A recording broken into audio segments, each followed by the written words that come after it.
దివ్యవాణి TV ప్రేక్షకులందరికీ శుభోదయం. యేసుక్రీస్తు పరిశుద్ధ నామంలో ప్రియులారా, మీ అందరికీ స్వాగతం, సుస్వాగతం.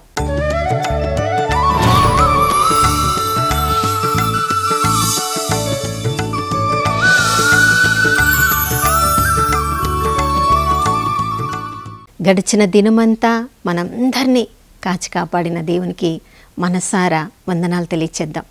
ఈ నూతన ఉదయంలో కూడా నూతన ప్రేమతో, నూతన కరుణతో మనందరినీ నింపిన ఆ దేవాతి దేవుడు నమ్మదగినవాడు, విశ్వసనీయుడు. ప్రియులారా, విలాప గీతములు 3వ అధ్యాయము 22-23 వచనాలలో వాగ్దానం ఇచ్చిన దేవుడు, ఆ వాగ్దానం నెరవేర్చే దేవుడు, వాగ్దానం మీద నిలబడే దేవుడు.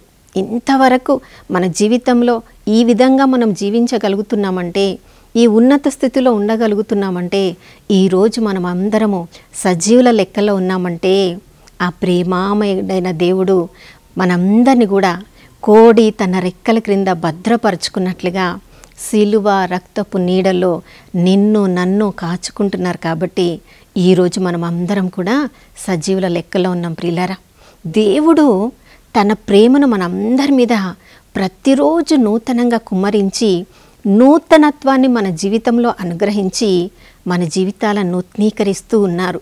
కానీ మానవులంగా మనం మాత్రము ఏవేవో పరిస్థితులు మనకి కొన్ని మనస్పర్ధలు కలిగించినప్పుడు, ఎవరెవరో మనల్ని అపార్థం చేసుకున్నప్పుడు, ఆ అపార్థాలు ఎలాంటి ప్రభావాన్ని మన మీద చూపిస్తున్నాయి. ప్రియులారా, ఇప్పుడు విత్తనాలు వేసే కాలంలో మనం ఉన్నాం. రైతులను చూసినప్పుడు వర్షం పడగానే ఆ భూమిని వాళ్ళు సిద్ధపరచుకొని ఎప్పుడెప్పుడు విత్తనాలు వేయాలా అని ఆ విత్తనాలు విత్తి వాళ్ళు మళ్ళా ఆ మొక్కలు ఎప్పుడెప్పుడు ఆ నేల నుంచి పైకి వస్తాయా అని గమనిస్తూ ఉంటారు.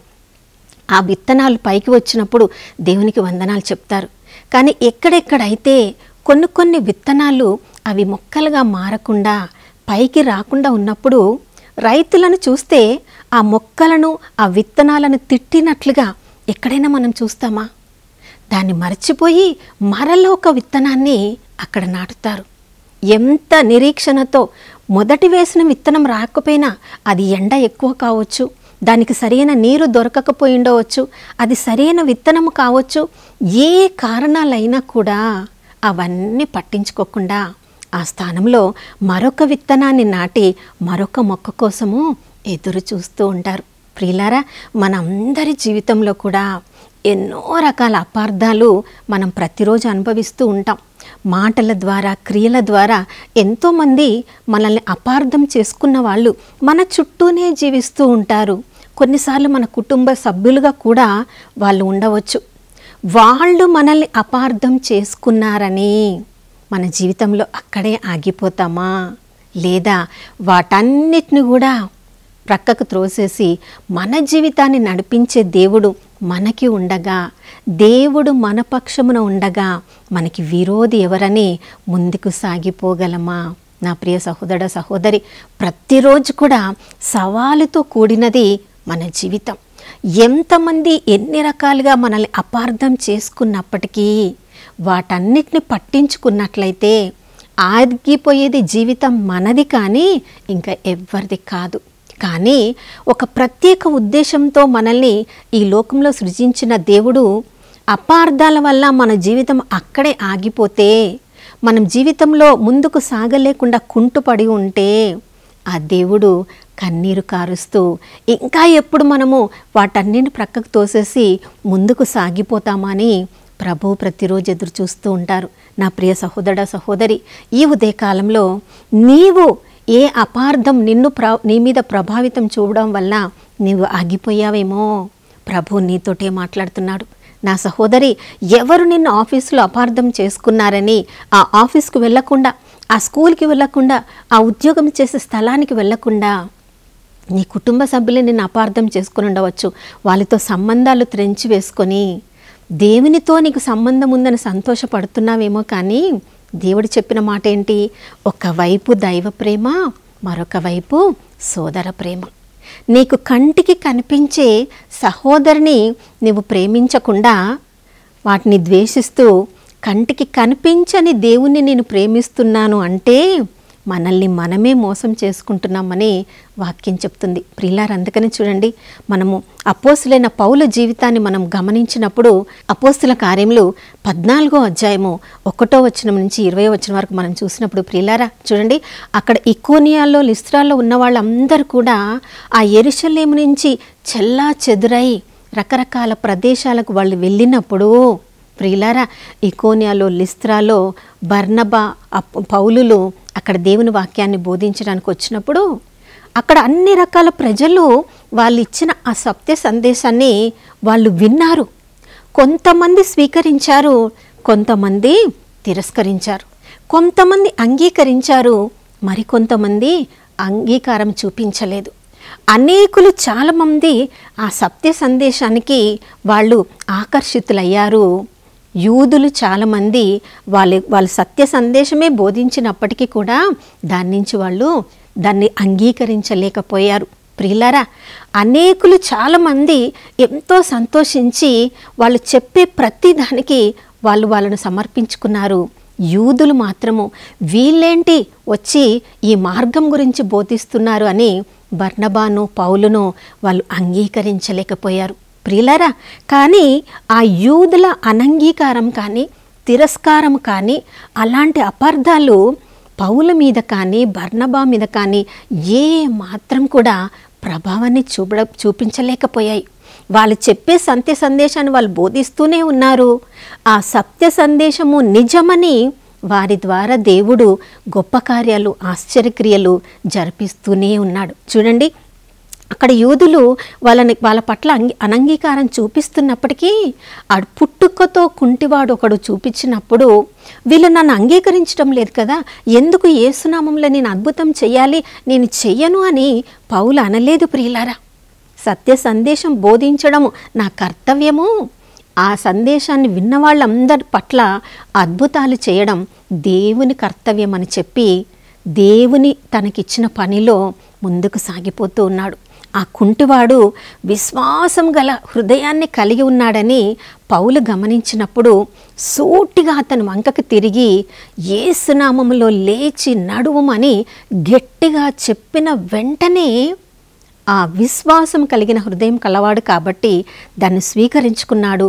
అద్భుతంగా అతడు లేచి గంతులు వేయడము అక్కడ ఉన్న వాళ్ళందరూ కూడా గమనిస్తున్నారు. ప్రియులారా, ఒక్కొక్క పరిస్థితి మన జీవితంలో జరుగుతూ ఉన్నప్పుడు దాని ప్రభావము మన మీద, దాన్ని చూస్తున్న వాళ్ళ మీద కూడా ఉంటుంది. చూడండి, ఆ అద్భుతాన్ని చూసినప్పుడు అక్కడ ఉన్న వాళ్ళందరూ కూడా బర్నబాను చూసి పౌలను చూసి దేవుళ్ళే స్వయంగా అక్కడ దిగి వచ్చారు అని దేవుళ్ళను పూజించినట్లు వాళ్ళను కూడా పూజించడానికి ఎద్దులను తీసుకొని వచ్చారు, పూల దండలను తీసుకొని వచ్చారు, పూలను తీసుకొని వచ్చారు.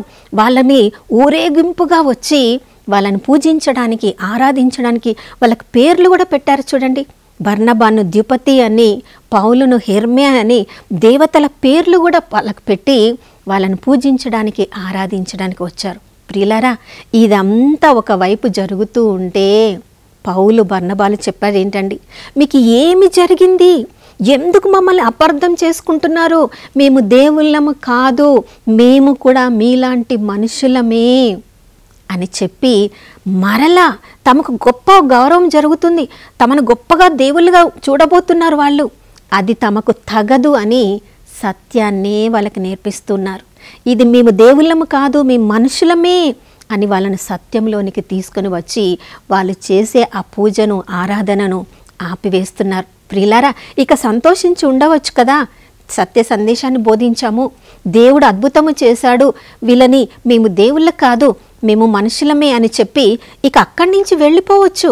కానీ ఇదంతా చూస్తున్న యూదులు మాత్రము అక్కడ కొంతమందిని వాళ్ళ వైపుకు తీసుకొని వాళ్ళని రాళ్లతో కొట్టి, చూడండి ఎంతగా పౌలును రాళ్లతో కొట్టారంటే, రాళ్లతో కొట్టడం మాత్రమే కాదు, ఆ పట్టణము ఊరి వెలుపలికి లాగుకొని వెళ్ళి బయట పడవేసినప్పుడు ఆయనకు రాళ్ళ వల్ల తగిలిన దెబ్బల వలన ఆయన కదలలేకపోయాడు కాబట్టి వాళ్ళు ఏమనుకున్నారంటే పౌలు మరణించి ఉండవచ్చని వదిలేసి వెళ్ళిపోయారు. ఎంత విపరీతమైన పరిస్థితి చూడండి. ఒకవైపు సత్య సందేశాన్ని బోధించడం, మరొక వైపు యేసుప్రభువే స్వయంగా అద్భుతాలు చేయడం, ఒకవైపు వాళ్ళు దేవుళ్ళుగా పూజింపబడడం, మరొక వైపు రాళ్లతో కొట్టబడడం. ప్రియులారా, బర్నబా పౌలుల జీవితంలో ఇవి ఏవి కూడా వారి మీద ప్రభావాన్ని చూపించలేకపోయాయి. ఎందుకంటే వారి దృష్టి వాళ్ళని నడిపిస్తున్న దేవుడి మీద మాత్రమే పెట్టారు.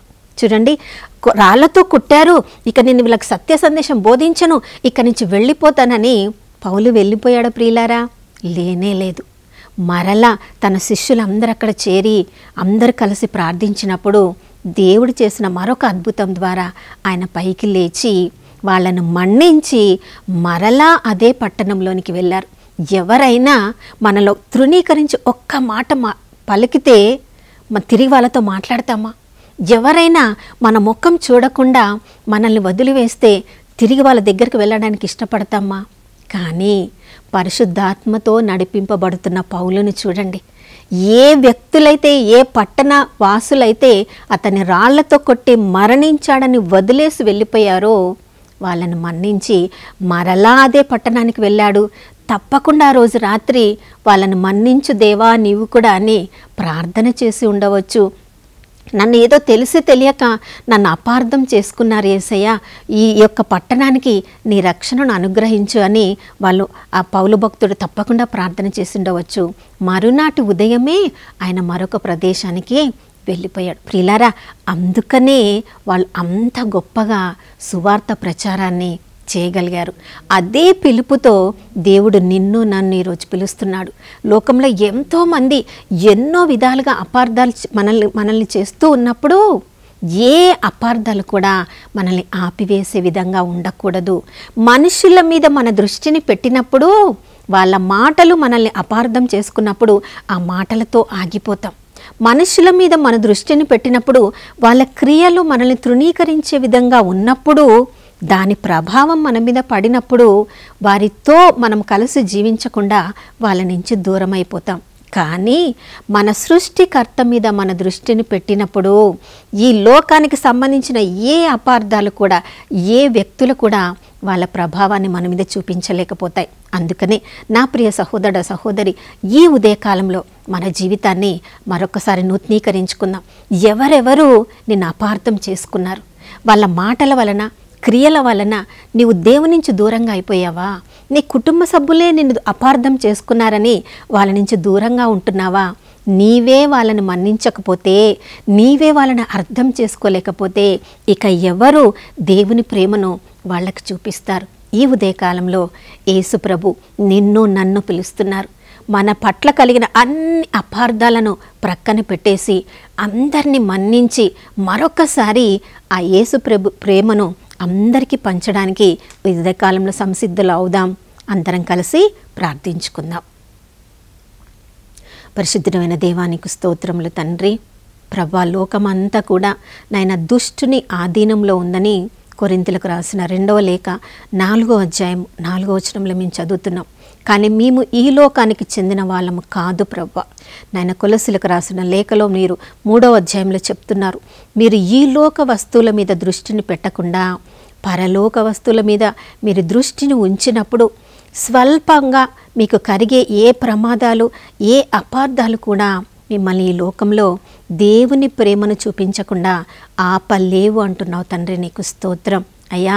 ఈ ఉదయకాలంలో నాతో కలిసి ప్రార్థించే ఈ సహోదరి సహోదరులందరూ కూడా ఏ అపార్థం వల్లైనా ఎక్కడైనా ఆగిపోయి ఉంటే అయ్యా, నీ పరిశుద్ధ రక్తాన్ని వారి మీద కుమ్మరించి వారికి విడుదలను దయచేసి మరొక్కసారి పరలోక ప్రేమ, కల్వరి ప్రేమతో నింపబడి అయ్యా అందరినీ ఆదరించే వాళ్ళలాగా ఏ అపార్థాలు ఇక ముందు వారి మీద ప్రభావాన్ని చూపించకుండా ప్రభా, కల్వరి ప్రేమతో అందరినీ ఆదుకునే బిడ్డలుగా మమ్మల్ని అందరినీ దీవించి మా జీవితాలను నూతనీకరించమని యేసయ్య పరిశుద్ధ నామంలో అడిగి వేడుకొని పొంది ఉన్నాము మా ప్రియ పరలోకపు తండ్రి. ఆమెన్.